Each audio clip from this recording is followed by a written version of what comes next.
qui donnent du travail extérieur, c'est très souvent des travaux absolument, absolument dégradants. Remplir des boîtes d'allumettes, ça a été longtemps ça, il n'y a plus de boîtes d'allumettes pratiquement maintenant, mais c'est un exemple. Ce sont souvent le cas d'entreprises qui trouvent de la main-d'œuvre pas chère, comme ceux qui délocalisent, c'est exactement la même chose. Et il n'y a pas d'obligation de respecter ce 45% du SMIC. C'est au contraire, les entreprises sont très preneuses de ça. J'ai un ami qui a depuis plus de 20 ans un atelier dans une autre centrale à côté de Châteauroux, à Saint-Maur, et qui paye les détenus au SMIC. Il les paye quand ils sont malades, qui les paye un mois sans rien faire, entre guillemets, l'été. Ça s'appelle pas congé payé, mais c'est la même chose. Donc ça fait plus de 20 ans que l'administration pénitentiaire lui tire dessus sur le fait qu'ils déséquilibrent complètement leurs équilibres, mais il a le droit de le faire. Pourquoi? Parce que ce garçon, son problème à lui, c'est de donner du travail, c'est pas du tout de gagner de l'argent sur le dos des détenus. Voilà. Il a un gros marché public de l'INA, il numérise les archives sonores de l'INA. Voilà. Nicolas Fries, nommons-le, voilà. Et donc il a ce gros marché public qui est très bien payé. Lui, il prend pas d'argent sur l'histoire. Tout va aux détenus et ils sont très respectés dans leur truc. Comme quoi, c'est possible. C'est pour ça. Ça fait très longtemps que Nicolas Fries fait ça, puisque je crois qu'il y a 20 ans ou 25 ans déjà. 20 ans maintenant. Oui. Mais il s'est beaucoup battu au début, entre autres sur la question du contrat, où on lui refusait que ce soit un contrat de travail. Entre autres, il avait contacté Madame Guigou, ministre de la garde des Sceaux à l'époque, qui avait dit il ne sera pas question que ce soit un contrat. Alors peut-être préciser que Nicolas est des responsabilités avec des Bretons. Il était de la LDH, enfin il est toujours, je suppose. Il a même été responsable d'une commission. Ah ben oui, la commission oui, dans laquelle j'étais, voilà. Sur les prisons et la justice. Oui. Bien, il est un peu tard, donc on va peut-être prendre encore une ou deux questions et puis peut-être aller se séparer.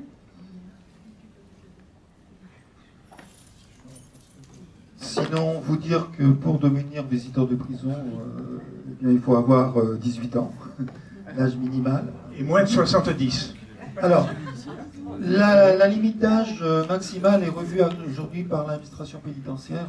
On tendrait vers la levée de ce plafond de verre, si je puis dire, puisqu'en effet, jusqu'à présent, c'était 75 ans, non pas 70, 75 ans, mais des personnes de 80 ans en très bonne forme peuvent continuer à visiter s'ils l'ont déjà fait auparavant. Par contre, évidemment, commencer à demander un agrément à l'âge de 70 ans, c'est pas forcément l'idéal.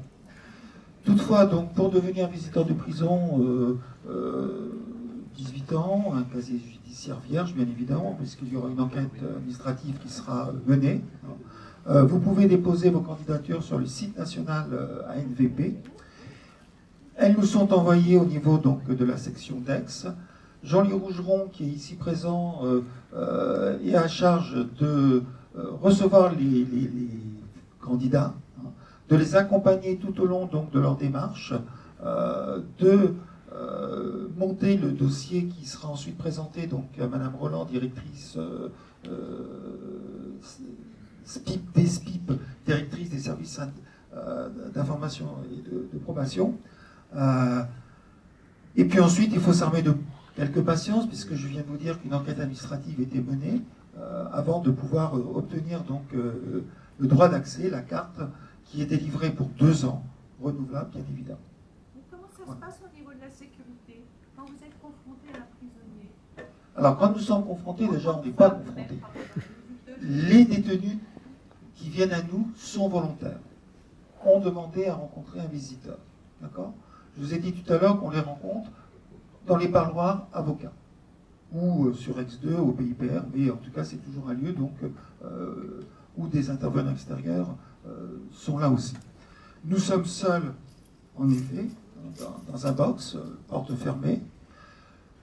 Question sécurité, je vous dirais que j'ai jamais été confronté à une difficulté sur les 4 années que j'ai d'expérience.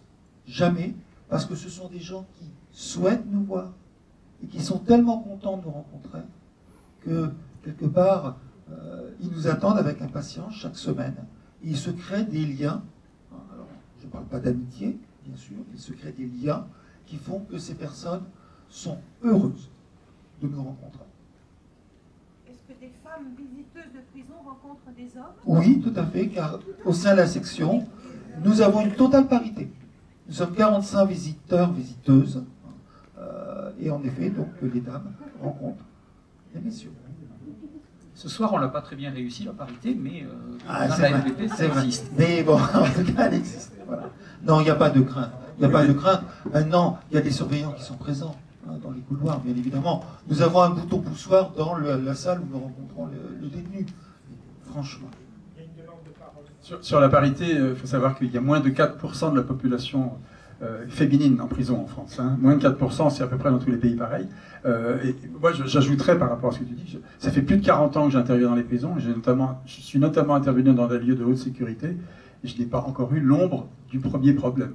Quand on vient de l'extérieur, on est pain béni, on est accueilli, on fait bien la distinction avec l'administration pénitentiaire. C'est une question très très rapide.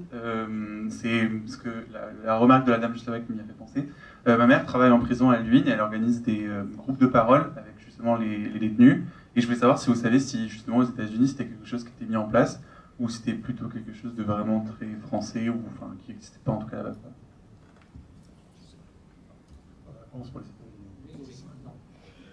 Mais bon, les groupes de parole, ça me fait penser à un nouveau processus qui se met en place, notamment en France depuis 3-4 ans, qui vient du Canada et des États-Unis. Vous avez sans doute vu un film remarquable l'année dernière, Je verrai toujours vos visages. Je parle de la justice restaurative, restauratrice, elle ne s'appelle pas pareil selon la source d'où elle vient. On s'approche de cette histoire-là, qui est un petit peu présente d'ailleurs dans le film. Là, il y a un personnage du film de JR qui parle de ça. Qui est qu'effectivement, on organise des rencontres entre victimes d'actes et fauteurs des mêmes actes. Rarement, celui qui a fait l'acte est sa victime, même si c'est pas interdit, c'est possible. D'ailleurs, dans Je verrai toujours vos visages, il y a une histoire autour de ça. Voilà, donc on approche cette histoire-là. Voilà.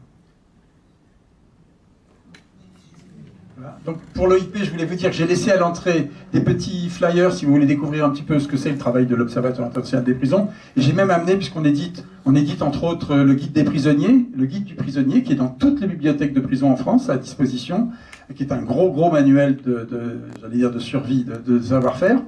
Et on édite également tous les 3 mois un magazine qui s'appelle Dedans Dehors. J'en ai amené quelques-uns. Si vous voulez savoir, des récents, des plus anciens, j'en ai quelques-uns à votre disposition. Ceux-là sont plus vendus puisqu'ils sont plus d'actualité, mais néanmoins très actifs.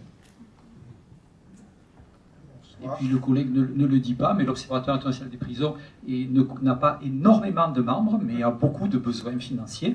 Donc on peut ne pas être bénévole ou volontaire à l'OIP, mais le soutenir financièrement. Et c'est défiscalisé.